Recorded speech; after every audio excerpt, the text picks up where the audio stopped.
Chapter 10. Yamath was healing the city. That thought filled everyone's mind. No one had known just how ill the city was, how languishing in need of Yamath's cures. Until now. The early symptoms of phthisis had been posted for months, and even children who could not read could recite the list by heart. Citizens of Halcyon, an invader is among us, a deadly contagion caused by chronic exposure to Power Stone matrices. This disease can be spread person to person. Early detection remains our best defense. A case identified and treated early can prevent 100 more cases. Anyone noting any of the following symptoms in him or herself, family members, friends, or neighbors is asked to report the findings to health counselor Yamath.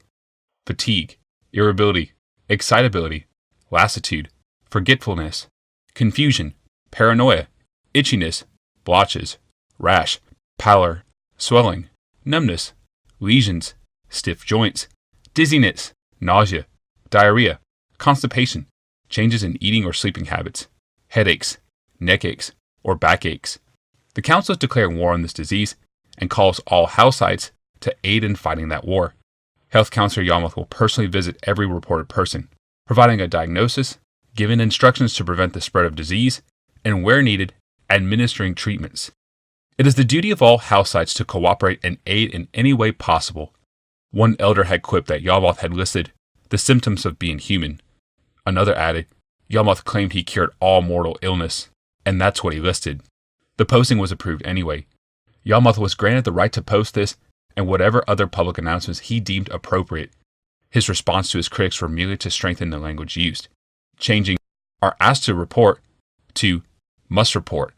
To the end of the document, he added another few sentences. Citizens are advised to watch for loved ones or neighbors who withdraw from contact, wear concealing clothes, act secretively, or oppose early detection efforts. Such action bespeaks a person with much to hide and may be the clearest symptom of infection. Such individuals must be reported. Opposition to Yamath's programs fell to whispers. Not only did dissenters find themselves the object of unwanted scrutiny, but they also discovered their views were unwelcome among most listeners. The masses loved Yamath. As long as the masses did, the elected elders of the council did. Glaceon and his artificer cronies, long the darlings of the elite, suddenly found themselves without political support. Talk of banishment ceased. Who had exiled the new genius of Halcyon? The artificers could only bide their time and wait for fickle public opinion to tire of Yamath. Meanwhile, reports flooded into the health counselor. In the first week alone, there had been 150 cases. Yamath personally called at the home of every patient. He brought with him Zod and a few other healers. They had ceased to be mere observers. Now, each was skilled in the creation and administration of the serum. Yamath was reshaping them into healers after his own image, whose hands were skillful with both the scalpel and the sword. It was fortunate. Some patients were less than willing. Most of those checked were clear of contamination. A number of others were diagnosed in the early stages of phthisis. Provided treatment, they were charged to avoid physical contact with others, to bathe in salts, to avoid infecting the baths, and to report every 2 weeks for further treatments. A final few displayed obvious lesions and tissue degeneration. These Yamath strictly quarantined in their homes, or occasionally in a special infirmary in the caves below the city. The program left most patients thankful for Yamath's attention and grateful for his findings. It cast others in Yamath's debt, relying on him not only for injections, but also for permission to stay in the world above. As to those sent to the cave infirmaries, only they and their families were unhappy. The rest of the neighborhood, the city, the empire, breathed a collective sigh of relief. Reports flooded in. Yamath and his army of healers flooded out. The work kept him busy day and night. He spent 8 hours a day ministering to citizens, 3 more to the damned, and 3 more to research for a final cure. Yamath allowed his 34 followers to treat patients he already interviewed, but he himself wanted to conduct each initial assessment and diagnosis. I want to talk to everyone, shake hands, see homes, learn who they are and what they do, not just whether they are living or dying. It was an ambitious statement. Yamath's supporters said it showed his deep compassion. His opponents whispered that it showed Yamath had different diagnoses for friends than foes. They hinted he was sifting the populace, casting away anyone who might resist his power, and keeping only those he could mesmerize into supporting it. They hinted and whispered, but dared do no more, lest they find themselves interviewed by the iron-eyed man. It was on a way to one such interview that Rebecca caught up to the health counselor. Matching Yamath stride to stride, she said, "Have you a moment?" "Not for months." Yamath replied grimly. My husband isn't improving. Everyone else has responded to the serum, but Glaceon still languishes. It's a definite conundrum, Yamath answered easily. He checked the number carved into a doorpost, consulted a list, and nodded to the healers. This is the spot. Yamath knocked on the door. A ragged wooden thing. Rebecca pressed. Why does everyone but my husband respond to the treatment? Yamath lifted an eyebrow. Already he receives thrice the dose of any other patient. 4 times the dose might be lethal.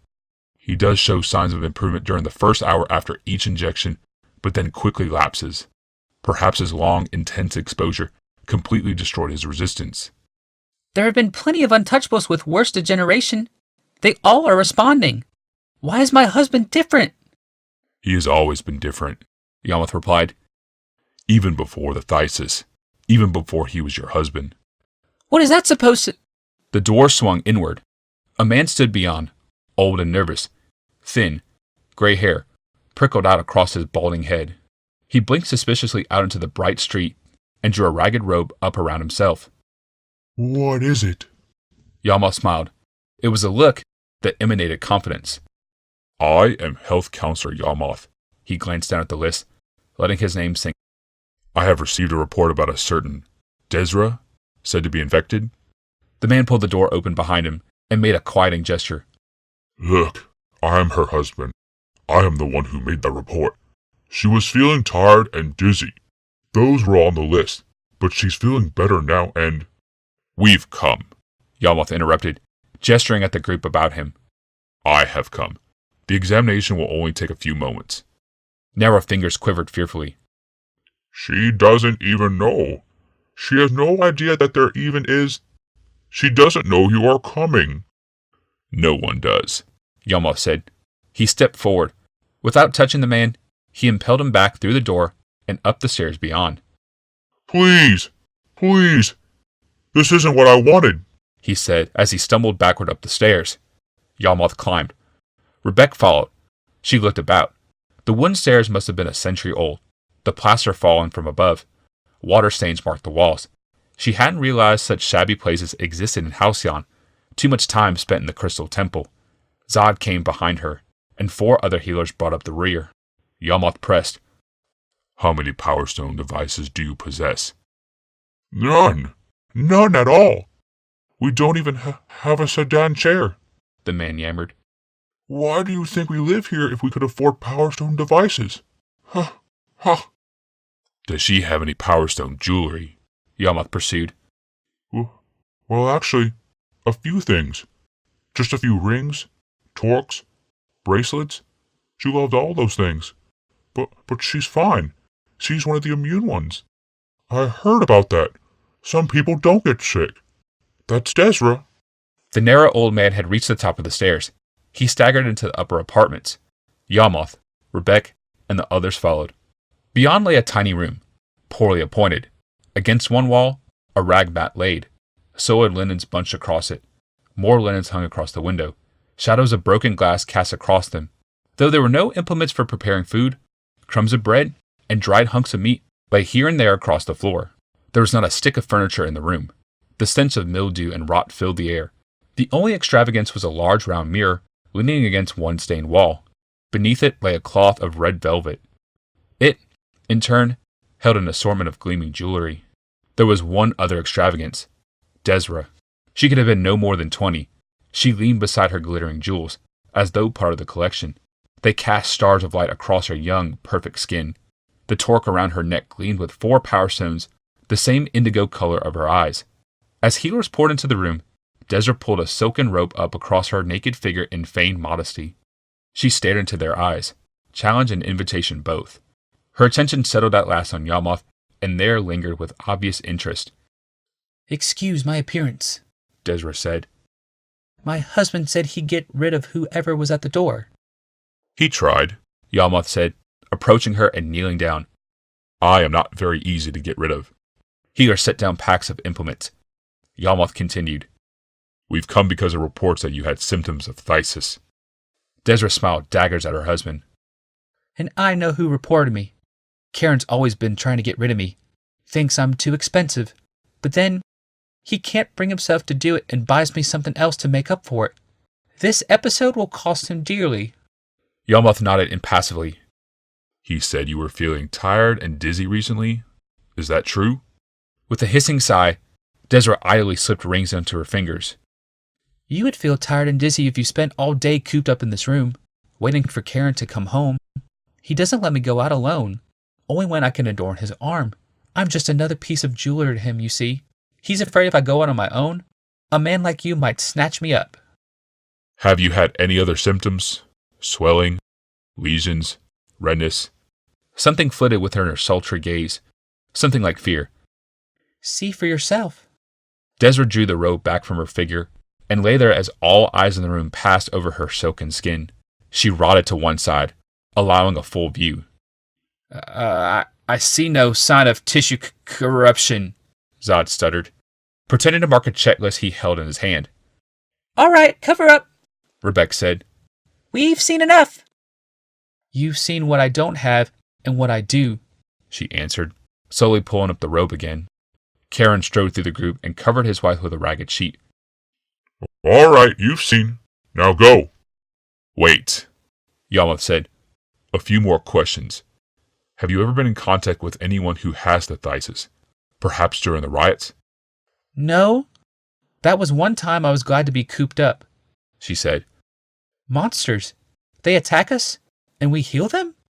I've seen some of the albino skeletons walking about in the city now. I can't believe you're allowing these monsters among the rest of us. One of my aides today is from the caves, Yamath said, gesturing toward a pale-faced woman who had carried the serum pack into the room.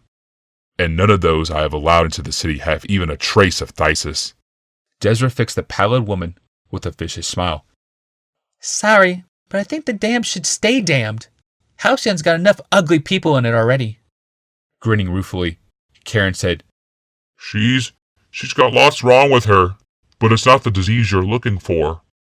That torque around your neck looks familiar, Rebecca said, eyes narrowing.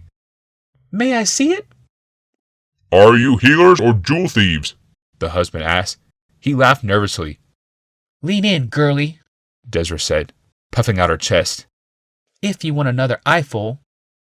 Give it to me, Rebecca responded flatly, extending her hand. Yamath intercepted her hand and drew it back. This interview is over. No, Rebecca said firmly. I recognize that torque because it's derived from a design by my husband. He created Power Stone matrices that cast dynamic illusions, field effects that respond to changing environmental stimuli. Which means? She's not what she appears. Rebecca pulled free of Yamath's grip. She lunged past Karen, grabbed the torque, and pulled it from the woman's neck. Desura clawed her arm and shrieked. The sheet fell back. Without her torque, Desura looked very different. She was at least 70 years old and morbidly obese. Folds of fat hung above joints, nearly fused with arthritis. Worst of all, though, were the lesions. They ran together in great black sores, oozing and tattered. Skin hung in shreds from 1,000 spots. Even as she struggled to rise, to recapture the torque, more wounds opened. From that infected figure came a stench that had been almost completely covered by the torque's illusion. Yamath dragged Rebecca back from that horrid figure. He knocked the torque from her hands. The woman's clawing fingers had shredded Rebecca's forearms. Spirits! Now! Yamath yelled.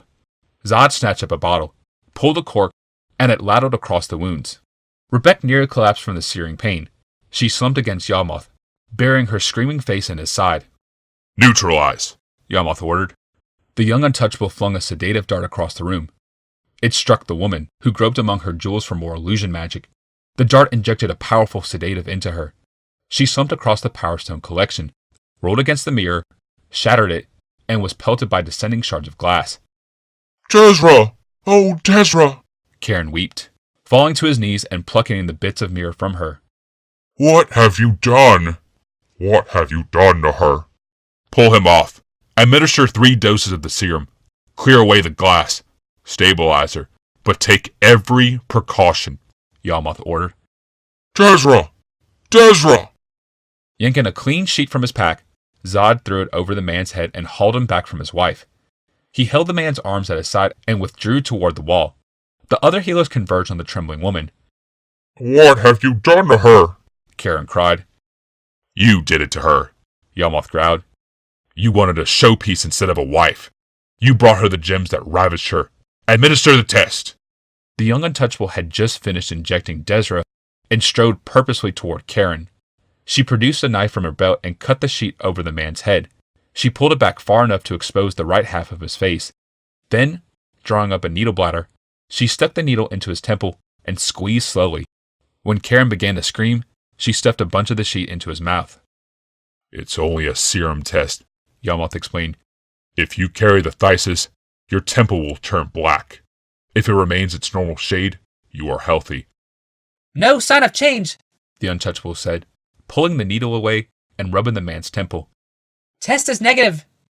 Congratulations, Yama said raggedly. You must be immune, but we will have to take your wife to the cave quarantine. She is a hazard to the health of the whole city. Karen's eyes were mad in his head. I'll go with her. I don't care. I'll go with her. She won't have her jewels, and she won't have her beauty, Yama said. I don't care. If I infected her, I'll not abandon her. Let him go, Yamath ordered. Let him gather whatever he will carry down into the caves. Zod, go fetch a team of bearers. She won't be able to walk. That's why she stayed cooped up in here. Zod released the man, who dropped to his knees, still wrapped in the sheet. Karen crumpled over. If I can't take the jewels, what will happen to them? Will they be here when we come back? No. The dwelling must be sterilized. Nothing will remain. The state will hold any items of value, such as these stones, for your eventual return. In your absence, this room will be provided to folk elevated from the caves, a starting point for their new lives. What? You can't simply take away one man's house and grant it to another. I can, and I do. You have no need of it, and you owe the city recompense for placing so many lives in jeopardy, Yama said. Now be quick. The bearers will be here soon. You descend the caves within the hour. Still clinging to him, Rebecca looked up into Yama's stern features. She held out a ragged arm. I hope I'm immune, like you think. Yamath wrapped her in a powerful arm. You'll get the best treatment possible, second only to Glacion's own. Blinking, Rebecca drew a ragged breath. Thank you, Yamath, for all you've done. And thank you for not sending Glacion to the caves. I know he is too sick to remain in the city, but if you send him to the caves, I'd have to go with him. The steady look in Yama's eyes were indecipherable. I know.